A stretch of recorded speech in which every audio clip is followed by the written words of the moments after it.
नमस्कार, स्वागत है आप सभी का बड़ी खबर में। मैं हूं आपके साथ दिव्या। इस बुलेटिन में हम बात करेंगे दिन की 4 बड़ी खबरों की। पहली खबर चंडीगढ़ से है, जहां सैनी सरकार फ्लोर टेस्ट में पास हो गई है। दूसरी खबर पंचकुला से है, जहां बीजेपी के राष्ट्रीय सचिव ओम प्रकाश धनखड़ पंचकुला दौरे पर हैं। तीसरी खबर फरीदाबाद से है, जहां पलवल की डीसी नेहा सिंह ने रिबन काटकर कम्युनिटी सेंटर का उद्घाटन किया है। और चौथी बड़ी खबर अंबाला से, जहां रेलवे स्टेशन के पोल पर चढ़ने से एक युवक की दर्दनाक मौत हो गई है।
शुरुआत करते हैं दिन की पहली बड़ी खबर के साथ। हरियाणा की सैनी सरकार ने बुधवार को विधानसभा में विश्वास मत का सामना किया। सदन के अंदर यह प्रस्ताव ध्वनि मत से पास हो गया है। खास बात यह है कि इस विश्वास मत को लेकर के जेजेपी ने अपने सभी विधायकों के लिए व्हिप जारी कर दिया था और कहा था कि कोई भी विधायक सदन में पेश ना हो। लेकिन व्हिप जारी करने के बावजूद भी जेजेपी के 5 विधायक सदन पहुंच गए थे। हालांकि विश्वास मत पेश होने से पहले ही ये सभी 5 विधायक सदन से बाहर हो गए। इस तरह जेजेपी के सभी 10 विधायक विश्वास मत के दौरान सदन में गैर हाजिर रहे।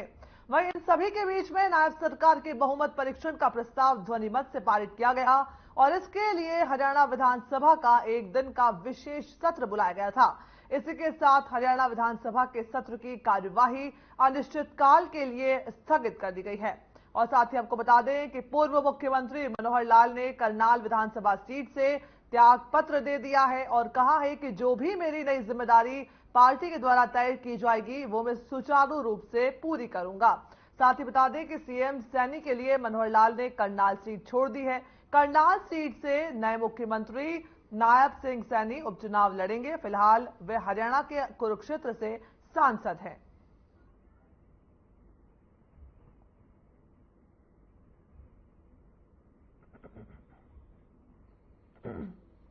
एक खबर आपको बता रहे हैं चंडीगढ़ से, जहां पर आज हरियाणा विधानसभा का विशेष सत्र बुलाया गया था। एक दिन का यह विशेष सत्र जहां नायब सरकार को बहुमत मिल गया। नायब सरकार फ्लोर टेस्ट में पास हो गई है। बहुमत परीक्षण का ये जो प्रस्ताव है ध्वनि मत से पारित हुआ। साथ ही आपको बता दें कि अटकलें चल रही थी कि जेजेपी के विधायक भी जो है भारतीय जनता पार्टी को समर्थन दे सकते हैं। ऐसे में दुष्यंत चौटाला ने व्हिप जारी कर दिया था। 5 जेजेपी के विधायक सदन में पहुंचे जरूर थे, लेकिन वोटिंग से पहले ही वो सदन से बाहर चले गए और बिना उनके जो है ध्वनि मत से ये परीक्षण, ये प्रस्ताव जो है ध्वनि मत से पारित हुआ। और इसी के साथ मुख्यमंत्री नायब सैनी की सरकार बहुमत में पास हो गई है। ये तस्वीर आपको दिखा रहे हैं सदन की, जहां पर नायब सैनी का संबोधन भी, ये तस्वीर आप देख सकते हैं। आज नायब सरकार को बहुमत मिल गया है। बता दें पूर्व मुख्यमंत्री ने करनाल सीट से भी इस्तीफा दे दिया है।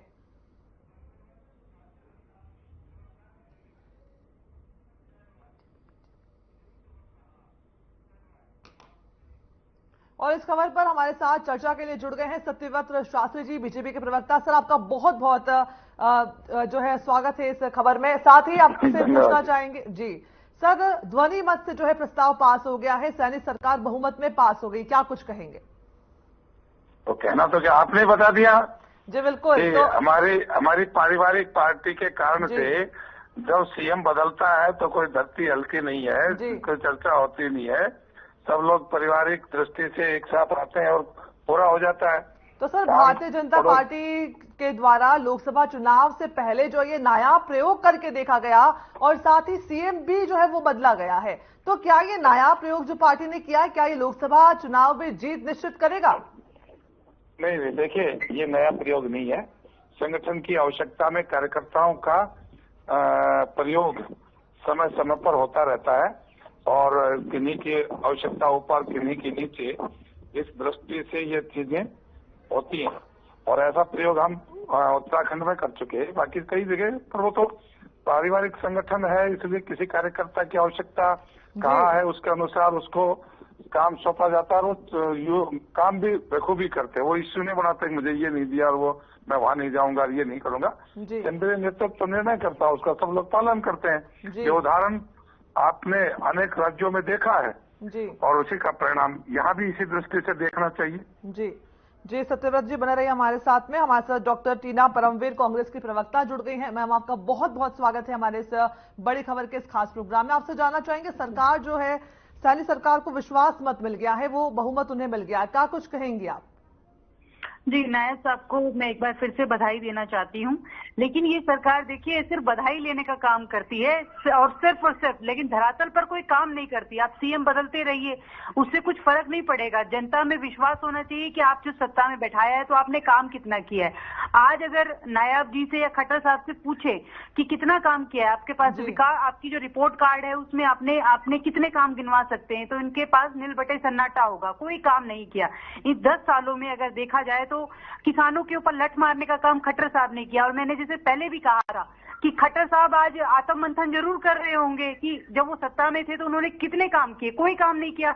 मुझे आज भी वो याद है कि वो महिला जब सरपंच महिला जब उसने अपना दुपट्टा उनके कदमों में रख दिया था तो उन्होंने उसकी भी सुनवाई नहीं की। महिलाओं के साथ वो किस तरीके से चंद्रयान में और बदतमीजी कर रहे थे। तो मुझे याद है कि देखिए भारतीय जनता पार्टी कभी महिलाओं का सम्मान नहीं करती है। इसलिए मैं एक महिला होने के नाते तो ये जरूर कहूंगी कि अच्छा हुआ कि खट्टर साहब ने अपनी कुर्सी खुद ही छोड़ दी, क्योंकि जिस प्रकार से आप देखेंगे कि इनके पास कोई विजन नहीं था, कोई काम करने की नीति नहीं थी। हम सरकार में रहे, इसलिए हम बार बार कह रहे हैं कि अब हम सत्ता में आएंगे तो हम इनको दिखाएंगे कि काम कैसे किया जाता है और इनको विपक्ष में बैठाएंगे। जी बिल्कुल। सत्यव्रत जी, आपसे जानना चाहेंगे, डॉक्टर टीना आरोप लगा रही हैं कि भारतीय जनता पार्टी ने और साथ ही जो मनोहर सरकार थी उन्होंने जनता के हित के लिए कोई भी काम नहीं किया। क्या इसीलिए एंटी इनकम्बेंसी को रोकने के लिए जो है ये प्रयोग किया गया, नायब सैनी को मुख्यमंत्री बनाया गया? सत्यव्रत शास्त्री जी जी, मैंने कहा कि कार्यकर्ताओं की आवश्यकता और उनकी उपयोगिता के आधार पर निर्णय होते हैं, इसलिए काम न करते तो मोदी जी कल कसीदे क्यों पढ़ रहे थे? सत्यव्रत जी, कल मोदी जी कसीदे क्यों पढ़ रहे थे? बाइक पंक्चर कर दिए, सुना है। डॉक्टर है, आप चिंता मत करिए, आप चिंता मत करिए। आपका मुझे लगता है खट्टर साहब को मुझे चिंता है, हमारे देश के नागरिक है, मेरे इलाके के आप एक पढ़ी लिखी डॉक्टर है, यदि वो मनोरोग से ग्रस्त हो जाएगी तो हमारे लिए बड़ी परेशानी होगी। खट्टर साहब को डॉक्टर जी। सत्यव्रत जी, आपसे दूसरा सवाल लेना चाहेंगे। पूर्व मुख्यमंत्री मनोहर लाल ने जो है करनाल विधानसभा सीट से इस्तीफा दे दिया है। अब ऐसे अटकलें, पहले ये अटकलें का बाजार गर्म था कि उन्हें लोकसभा चुनाव लड़ाया जा सकता है, आज ये अटकलें चल रही है कि उन्हें पंजाब का राज्यपाल बनाया जा सकता है, क्या कहेंगे सर? देखिए, वो पार्टी का निर्णय, वो निर्णय आने के बाद मैं प्रतिक्रिया व्यक्त करता हूँ। उनके निर्णय में मेरी कोई भूमिका नहीं होती और मैं ही प्रवक्ता अगली भविष्यवाणी करता। प्रवक्ता नीति पर, नियत पर और नेता पर बोलता है। अब उनके बारे में केंद्रीय नेतृत्व क्या योजना बनाएगा वो तो वो तय करेंगे। तय और उनकी भूमिका बड़ी भूमिका होगी, ये मैं कह सकता हूँ, क्योंकि एक ऐसे प्रदेश के अंदर जो कंगाली पर, अव्यवस्था पर, भ्रष्टाचार पर खड़ा था, उसको इस स्थिति पर लाकर एक व्यवस्थित राज्य के रूप में दर्जा देना ये छोटा काम नहीं था, बड़ा काम था। उन्होंने बड़ा काम किया है और उनके काम की आवश्यकता कहीं और है तो उनको उपयोग किया जाएगा। जी बिल्कुल। डॉक्टर टीना परमवीर जी, आपसे जानना चाहेंगे कि भारतीय जनता पार्टी जो है वो आत्मविश्वास से लबरेज दिख रही है। लोकसभा चुनाव से ठीक पहले इस तरह का ये चौंकाने वाला जो कारनामा जो किया गया है पार्टी के द्वारा, उससे तो यही कहा जा सकता है। साथ ही कांग्रेस पार्टी को जो है उसमें क्या कुछ तैयारी लोकसभा के द्वारा चल रही है, लोकसभा चुनाव को जीतने के लिए क्या कुछ रणनीति आपके द्वारा बनाई जा रही है? देखिए, हम तो पूरी तरीके से आत्मविश्वास के साथ और पूरी तरीके से आश्वस्त है कि जनता हमें सरकार में बैठाने जा रही है और भारतीय जनता पार्टी को विपक्ष में बैठाने जा रही है। घबराए हुए ये हैं इसीलिए 4.5 साल सत्ता की खूब मलाई चाटी, उसके बाद उन्होंने हटा दिया। लेकिन गृह मंत्री जी ये बता नहीं पाए अनिल विज नाराज फूफा उनका क्या करने वाले हैं, क्या रहा उनका, क्यों वो इतना नाराज है, क्यों वो मीटिंग में से उठ के चले गए। ये तो कहते हैं कि भाई हमारे यहाँ तो कोई नाराज ही नहीं होता है। उनको तो मुझे लगता है उन्होंने तो हिम्मत वाला काम किया है, उनको ईडी सीबीआई का डर नहीं है जो खुल के आके बोल रहे हैं। क्या कहेंगे इस पर? अनिल विज जो है बीच सदन से विधायक दल की बैठक से बाहर चले गए थे, नाराजगी के तेवर उन्होंने दिखाए थे और आज वो जो है सदन पहुंचे थे, क्या कुछ कहेंगे अनिल विज की नाराजगी पर? सत्यव्रत जी डॉक्टर टीना जी बिल्कुल। हाँ जी, देखिए जनता अब इनको सुनना नहीं चाहती है, ना ही सुनना चाहती है, क्योंकि इन्होंने बहुत ज्यादा मन की बात की, लेकिन कभी भी जन की बात नहीं की। और कांग्रेस पार्टी हमेशा जन की बात करती है, जनहितैषी कार्य करती आई, और इससे पहले हम सरकार में रहे, हमने सारे वो सब वादे किए थे, जो वादे उनको वादों को पूरा किया। लेकिन भारतीय जनता पार्टी ने कोई वादा पूरा नहीं किया। आप सोचिए कि जहां इन्होंने एम्स के वादे किए, नौकरियां देने का वादा किया, कोई ऐसा काम नहीं किया। आप हरियाणा प्रदेश बेरोजगारी में नंबर 1 है, लेकिन इनके मुंह से एक शब्द नहीं निकलता, ना नौकरी को लेकर कहते हैं कि हाँ हम नौकरी देंगे, कोई किसी तरीके की वादा नहीं करते। हमारा पहला, जब हम सरकार में आएंगे तो सबसे पहले युवाओं को जो बेरोजगार है उनको नौकरी देने का काम करेंगे और स्थायी नौकरियां देने का काम करेंगे। जिस तरीके से इन्होंने ये जो ठेके पर नौकरी भी क्या, नौकरी की परिभाषा बदली है, उसको हम पूरी तरीके से हम सब युवाओं के हित में कार्य करेंगे, महिलाओं के उत्थान के लिए काम करेंगे। क्योंकि राहुल गांधी जी हमारे नेता 5 न्याय की बात कर रहे हैं, श्रमिक न्याय, युवा न्याय, नारी न्याय और भागीदारिता न्याय, भागीदारिता देने का काम करेंगे, श्रमिकों के लिए काम करेंगे और युवाओं के क्योंकि आज देखिए भारत जो है युवाओं का देश है और युवा हित में अगर कोई भी सरकार काम करती है तो वो बहुत ही सराहनीय है। भारत देश को अगर सबसे ज्यादा अर्थव्यवस्था को गर्त में ले जाने का काम किया है तो वो भारतीय जनता पार्टी ने किया। जिस तरीके से इस प्रदेश के ऊपर लगातार 3 गुना कर चढ़ रहा है, और ये मैं नहीं कह रही, आरटीआई के तहत खुलासा हुआ है और विधानसभा में भी इनसे लगातार सवाल पूछा जाता है, लेकिन ये हमेशा असफल रहे हैं। कोई भी ऐसा सवाल का जवाब नहीं दे पाते हैं क्योंकि इन्होंने इस तरीके से कोई काम नहीं किया। अगर सोचिए अगर किसी सरकार ने कोई काम किया होता तो उनको आकर 4.5 साल बाद ऐसे मुख्यमंत्री नहीं बदलने पड़ते। कल तो कहाँ इतने बड़े वादे कर रहे थे कि हम दरी पर सोते थे, हम ऐसा करते थे, समय याद कर रहे थे, आज अचानक से नायब सैनी उनके खास हो गए। तो ये सब समझने की जरूरत है और जनता देख रही है, जनता इसीलिए समझ भी रही है कि क्या कर रहे हैं। खैर बिल्कुल टीना जी बिल्कुल ये पूछना चाहेंगे कि चुनाव से पहले ये जो नया प्रयोग किया गया है बीजेपी के द्वारा, क्या इसका खामियाजा कांग्रेस को भुगतना पड़ सकता है? देखिए कांग्रेस पार्टी जिस तरह से वोटों का जो ध्रुवीकरण किया गया है इतना सोच समझ करके, बिल्कुल, क्योंकि हम पूरी तरीके से तैयार हैं। हम इस चुनाव में बहुत मजबूती के साथ आ रहे हैं कि चाहे कुछ भी बोलते रहे, इससे कुछ नहीं, 400 पार है। और ये सब इनका खोखला नारा है, इनका गुब्बारा जो है धीरे धीरे फूट चुका है। वे डरे हुए हैं, ये इतने सहमे हुए हैं कि हेडक्वार्टर में बस ये रहता है कि किसकी सरकार तोड़ी जाए, किसको जोड़ा जाए अपने साथ। लेकिन आप देखिए कि इन्हीं की पार्टी के विजेंद्र सिंह हमारी पार्टी में ज्वाइन कर रहे हैं। इससे पहले राहुल कंसवा जो है वो हमारी पार्टी जो कि बीजेपी के, ये सारे सीटिंग मेंबर ऑफ पार्लियामेंट है जो कि कांग्रेस पार्टी ज्वाइन कर रहे हैं। और इतने न जाने कितने ऐसे कार्यकर्ता नेता हैं जो लगातार डॉक्टर टीना, बिल्कुल जी, स्थानीय सरकार का जो है आज फ्लोर टेस्ट पास हो गया है और इसी के साथ जो है सदन की कार्यवाही जो है स्थगित कर दी गई। डॉक्टर टीना बहुत बहुत शुक्रिया इस बड़ी खबर में हमारे साथ चर्चा में जुड़ने के लिए आपका।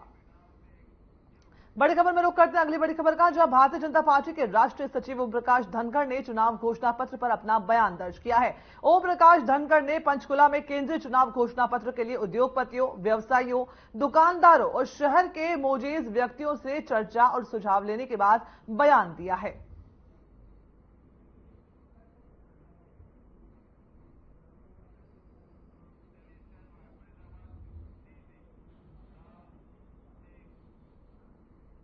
बड़ी खबर में रुक करते हैं तीसरी बड़ी खबर का। फरीदाबाद के क्यूब रोड कंपनी की तरफ से प्रथला के गांव गदपुरी में करीब 35 लाख की लागत से बनाए गए कम्युनिटी सेंटर का उद्घाटन पलवल की डीसी नेहा सिंह ने रिबन काट कर किया। इस मौके पर कार्यक्रम में गदपुरी टोल प्रशासन अधिकारी और गांव के सरपंच सहित तमाम लोग मौजूद रहे। इस दौरान पलवल की डीसी नेहा ने बताया कि लगातार Delhi Agra toll road company समाज के हित में काम कर रही है। इस कड़ी में गांव गदपुरी में करीब 35 लाख रुपए की लागत से कंप्यूटर सेंटर की बिल्डिंग का निर्माण कार्य करवाया जा रहा है, जो कि गांव के लोगों के लिए बेहद लाभकारी होगा।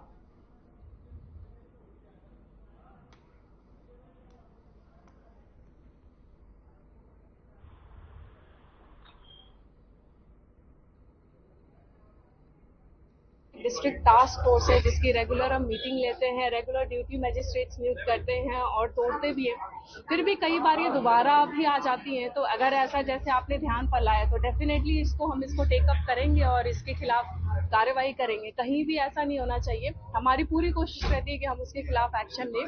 फिर भी अगर ये दोबारा आया है तो इस पे डेफिनेटली हम इमीडिएटली एक्शन लेंगे। एक कंसल्ट अधिकारी होता है डीटीपी जिसकी देखरेख जो होती है तमाम चीजों की, परंतु अधिकारी देखते नहीं है और कहीं ना कहीं काम चलता रहता है। क्योंकि आप बड़े अधिकारी, आप बार बार तो नहीं आएंगे, ये काम डीटीपी का है, परंतु डीटीपी अगर ऐसा कहीं भी है, अगर लोगों की भी शिकायत है, हमें तो कई बार ऑफिस में लोग ही शिकायत देकर जाते हैं जिससे पता चलता है कि कहीं अगर काम अच्छा नहीं हो रहा है तो आपने आज अगर जैसे आपके माध्यम से ये हमारे नजर में आया है तो हम डेफिनेटली इस पर एक्शन लेंगे और कोई और भी है तो हम उस पर आप हमारे ध्यान पर ला सकते हैं। ये सामुदायिक भवन ये ग्राम पंचायत कचूरी के निवेदन में हम लोगों ने बनवाया है और गुणवत्ता का विशेष ध्यान रखा गया क्योंकि मेंटेन भी हमको उसको करना है वाले लंबे समय में। अच्छी क्वालिटी इसको बनाया गया है। हमारा ये मानना है कि ये पंचायत भवन कचूरी प्लाजा के गाँव के लोगों को तो हमारे लिए भी ये कम्युनिटी हमारा भी बनता है, इसलिए इसको बनवाया है पब्लिक की सोच के लिए। लागत इसमें आई है, अब तक 35 लाख रुपए इसमें लग चुके हैं और तक 2-3 लाख रुपए लगने की आशंका है। तो बनने के बाद कितना भव्य होगा और कितना फायदा पहुंचाएगा लोगों को? फायदा तो पूरा लोगों को पहुंचाएगा। लोगों को एक स्थान मिलेगा जहाँ अपने कॉमन सेलिब्रेशन कर सकेंगे और हमको भी कहीं ना कहीं फायदा होगा इसका सामुदायिक भवन का। और इसी खबर पर जरा जानकारी के लिए हमारे साथ मोनू पांचाल जुड़ गए हैं। मोनू, बहुत स्वागत है आपका बड़ी खबर में। आपसे जानना चाहेंगे 35 लाख की लागत से बना कम्युनिटी हॉल, इसका जो है उद्घाटन आज डीसी नेहा सिंह द्वारा कर दिया गया है। 35 लाख की लागत, तो क्या कुछ जो है इसमें सुविधाएं देखने को मिल रही है, साथ ही जनता को इससे क्या कुछ फायदा मिलेगा? दिव्या, देखिए फरीदाबाद के टोल कंपनी जिस तरीके से जो अलग अलग तरीके से काम कर रही है, क्योंकि जो टोल कंपनी है वो अलग अलग तरीके से काम कर रही है। मैं आपको बता दूं, जिस तरीके से फरीदाबाद के यानी कि गदपुरी के ग्रामीण के अंतर्गत एक टोल आता है, टोल जो है वो जो ग्रामीण क्षेत्र के लिए जो है वो अच्छे काम यहाँ पर करता हुआ नजर आ रहा है। क्योंकि जिस तरीके से देखा जाए कि कम्युनिटी सेंटर यानी कि 35 लाख की लागत से एक कम्युनिटी सेंटर यहाँ पर बनाया गया है। इस मौके पर जो है बात की जाए तो ग्रामीण क्षेत्र के जो सरपंच है वो भी यहाँ पर मौजूद रहे, पलवल की डीसी है नेहा सिंह वो भी यहाँ पर मौजूद रही, और उसके साथ में आपको बता दूं कि टोल के अधिकारी हैं वो भी यहाँ पर जो है वो मौजूद रहे। लेकिन जिस तरीके से देखा जा रहा है कि टोल जो यहाँ पर बना हुआ है तो उसको लेकर के गांव को सहूलियत को देखते हुए यहाँ पर एक कम्युनिटी सेंटर यहाँ पर बना गया है। उस कम्युनिटी सेंटर से जो है ग्रामीण क्षेत्रों को काफी यहाँ पर फायदा मिलेगा, क्योंकि चाहे वो ब्याह शादियों की बात की जाए, चाहे वो किसी मीटिंग को लेकर के बात की जाए, तो काफी लोगों को यहाँ पर फायदा मिलता हुआ नजर आएगा। दिव्या, साथ ही कम्युनिटी सेंट्रल का जो फायदा है वो तो लोगों को मिलेगा ही, लेकिन 35 लाख जो है लागत लगी है, निर्माण कार्य हुआ है, तो क्या कुछ वहां पर सुविधाएं मोनू बनाई गई हैं, फैसिलिटीज क्या क्या है वहां पर, कितना आधुनिकीकरण इसका निर्माण किया गया है? देखिए, कोक कंपनी ने जो है पूरी तरीके से इसको एक भव्य जो है भवन की तरह यहाँ पर बनाया गया है। जिस तरीके से कम्युनिटी सेंटर की जो सुविधाएं होती है, चाहे वो पार्किंग की बात हो, चाहे वो तमाम जो एयर कंडीशन को लेकर के बात हो, तो तमाम चीजों की सुविधाओं को देखते हुए यहाँ पर जो है वो भव्य तरीके से यहाँ पर बनाया गया है। क्योंकि जो लोगों की जो गदपुरी के जो ग्रामीण लोग हैं उनकी यही मांग थी, क्योंकि एक कम्युनिटी सेंटर जो है गाँव के समीप नहीं था। जिस तरीके से टोल कंपनी है उसके सामने ये बातें रखी और ग्राम पंचायत ने बातें रखी, तो उनकी बातों को देखते हुए यहाँ एक जो टोल कंपनी है इन्होंने इस तरीके से यहाँ पर एक कम्युनिटी सेंटर का जो भवन है वो यहाँ पर बनाया, और उसमें लागत जो है वो 35 लाख के करीब जो है वो बताई गई है। और जिस तरीके से यहाँ पर फीता काट करके जो इसका जो ओपनिंग है यानी कि उद्घाटन जो है वो पलवल की डीसी नेहा ने यहाँ पर किया है, और कहीं ना कहीं लोगों को अब समर्पित कर दिया है कि अब जो है लोगों को अलग अलग यानी कि गरीब लोगों की बात की जाए तो जिस तरीके से जो लोग जो है वो बड़े बड़े फार्म हाउस को शादियों में बुक नहीं कर पाते, तो इसको लेकर के अब कम्युनिटी सेंटर से गरीब लोगों को जो है काफी फायदा यहाँ पर मिलता हुआ नजर आएगा। जी बिल्कुल मोनू, गरीब लोगों को फायदा मिलेगा, साथ ही आज जो है डीसी नेहा सिंह ने इसका उद्घाटन कर दिया है। अब ये जो कम्युनिटी हॉल है ये लोगों की बुकिंग के लिए कब से जो है ये मुहैया करवा दिया जाएगा, और साथ ही इसके जो चार्जेस है, फीस है, वो क्या कुछ रखी गई है गरीब लोगों को ध्यान में रखते हुए? देखिए, गरीब लोगों को देखते हुए यहाँ पर जो है आज जो है जिस तरीके से पलवल की डीसी नेहा शर्मा और डीसी हैं उन्होंने जो है यहाँ पर फीता काट करके जो है यानी कि गजपुर की पंचायत को वो समर्पित कर दिया, लोगों को समर्पित कर दिया, और जो है अब उसमें जो है ब्याह शादी या किसी तरीके का कोई प्रोग्राम हो वो यहाँ पर अब हो सकते हैं। और जिस तरीके से देखा जाए तो जो हालातों को देखते जिस तरीके से लोग बड़े बड़े लोग जो गरीब लोग हैं वो कहीं ना कहीं फार्म हाउसों को बुक नहीं कर पाते, तो उन गरीबों को हित को देखते हुए यहाँ पर जो राशि रखी गई है वो करीब 21,000 से और 31,000 के बीच में यहाँ पर वो राशि रखी गई तो है। कितने दिन का चार्जेस मिला करके आप बता रहे हैं कि 21,000 से 31,000 तो जो ये राशि रखी गई है, कितने दिनों तक की? एक दिन का अमाउंट है, 2 दिन का, 3 दिन का, कितने दिनों का? देखिए ये जो है प्रोग्राम पर डिपेंड करता है। ये राशि जो है वो एक दिन की होती है, लेकिन जिस तरीके से प्रोग्राम अगर शादी की बात की जाए तो शादी के हिसाब से यानी कि एक रात के लिए यानी कि 24 घंटे के लिए वो बुकिंग यहाँ पर राशि रखी गई है। और उसके साथ साथ मैं बता दूं कि अगर कई दिन का प्रोग्राम है तो उसकी जो पेमेंट अमाउंट है वो अलग है। तो अलग अलग तरीके से अलग अलग कैटेगरी में जो है ये अमाउंट यहाँ पर बनाया गया है। लेकिन हित की बात की जाए तो जिस तरीके हित को लेकर के कहीं ना कहीं गरीब को हित को देखते हुए 21,000 रुपए यहाँ पर ब्याह शादी को बुकिंग के तौर पर रखी गई है। जी, और साथ ही कितने जो कमरे हैं, कितने कमरों का इसमें निर्माण हुआ है, कितने हॉल हैं इसके अंदर, इसकी भी पूरी जानकारी हमारे दर्शकों को जरूर बताइए।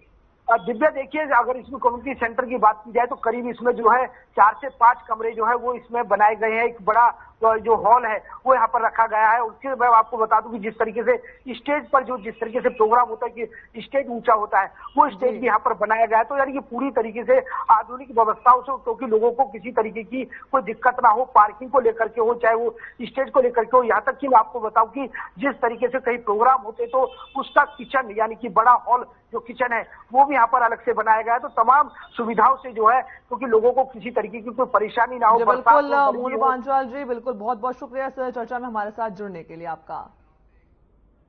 बड़ी खबर में रुक कर लेते हैं चौथी बड़ी खबर का, जो हरियाणा के अंबाला कैंट रेलवे स्टेशन पर सोमवार को आरपीएफ पोस्ट के सामने एक युवक रेल की ओवरहेड वायर के पोल पर चढ़ गया और लटकते ही बिजली के चपेट में आने से जोरदार धमाका हो गया। बता दें, युवक झुलस करके नीचे जमीन पर गिर गया। गंभीर हालत में युवक को चंडीगढ़ के पीजीआई अस्पताल रेफर किया गया, लेकिन सिविल अस्पताल में ही उसने दम तोड़ दिया। पूरी घटना का वीडियो भी सामने आया है। वहीं बता दें कि एसएचओ थाना जीआरपी धर्मवीर ने बताया कि ये एक प्रवासी मजदूर था जो कि स्टेशन पर खंबे पर चढ़ गया था। उतरते समय हाई वोल्टेज तार से पैर टकरा गया और उससे करंट लग गया था, जिससे कि वो झुलस गया और नीचे गिर गया, जहां उसने अस्पताल जब उसे ले जाया गया तो उसकी मौत हो गई। बताया जा रहा है कि किस मकसद से वो ऊपर चढ़ा था, इसकी अभी तक कोई जानकारी पुलिस को नहीं मिल पाई है। एक प्रवासी मजदूर था जो खंबे पर चढ़ गया था और चढ़ने के बाद इसने पैर नीचे किया, जिससे इसके पैरों में करंट लग गया, जो 25,000 वोल्ट का था। और गाड़ी उसमें करंट में लगते ही इसको खून चूस के नीचे फेंक दिया था उसने। उसके बाद आरपीएफ की सहायता से इसको बाहर निकाला गया और इसको सिविल अस्पताल भेजा गया। वहां से रेफर सेक्टर 12 कर दिया, तो 12 पहुंचते ही इसकी मौत हो गई, जिसके लिए एक सख्त कार्रवाई की जा रही है और पॉइजनिंग की तलाश की जा रही है। इसकी पहचान हो पाई है? अभी पहचान नहीं हो पाई है हमारे पास में, और कोशिश कर रहे हैं कि इसकी पहचान हो जाए। जिस वक्त ऊपर चढ़ा नहीं, ये तो आम दिनों का काम था और जिससे पब्लिक आ जा रही थी। ये तो किसी का नहीं पता कि ये मानसिक बीमार था क्या। बड़ी खबर का एक खास बुलेटिन देख रहे थे आप। इस बुलेटिन में फिलहाल इतना ही। मुझे दीजिए इजाजत, नमस्कार।